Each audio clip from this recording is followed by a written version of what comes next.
తమిళనాడు, కర్ణాటక రాష్ట్రాల్లో చేసిన పూజలపై హరీష్ రావు స్పష్టత ఇవ్వాలని పీసీసీ అధ్యక్షుడు మహేష్ కుమార్ గౌడ్ డిమాండ్ చేశారు.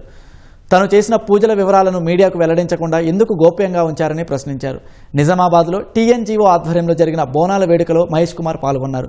దుర్గామాత అమ్మవారికి బోనం సమర్పించి ప్రత్యేక పూజలు నిర్వహించారు.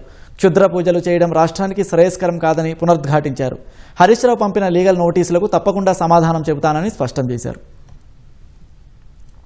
క్షుద్ర పూజలకి ఆనవాయితీగా పేరుబడిలో ఉన్నటువంటి గుళ్ళలో పూజలు చేశారు. మంచి కోరుకోకుండా, ఈ రాష్ట్రం అభివృద్ధి చెందాలని కోరుకోకుండా వేరే రకమైనటువంటి కోరికలు కోరినారు. కాబట్టి దాని మీద వారు స్పష్టత ఇవ్వాలని అడగడం జరిగింది. అక్కడ ఏం పూజలు చేశారు, ఏం కోరుకున్నారో హరీష్ రావు స్పష్టత ఇవ్వాలి. మరి గోప్యంగా ఈ గుళ్ళకి ఎందుకు వెళ్ళినట్టు? పలుమార్లు ప్రజల మన్ననలు పొంది ఎమ్మెల్యేగా, మంత్రిగా చేసిన వ్యక్తి ఈ రకంగా అలాంటి నానుడినటువంటి గుళ్ళలో పూజలు చేయడాన్ని మేము ఆక్షేపించాం.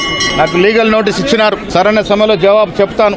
రాష్ట్రం యొక్క అభివృద్ధి దృష్ట్యానే మేము మాట్లాడుతూ ఉన్నాం. దానికి వారు లీగల్ నోటీస్ ఇచ్చినారు, దానికి జవాబు ఇస్తాం.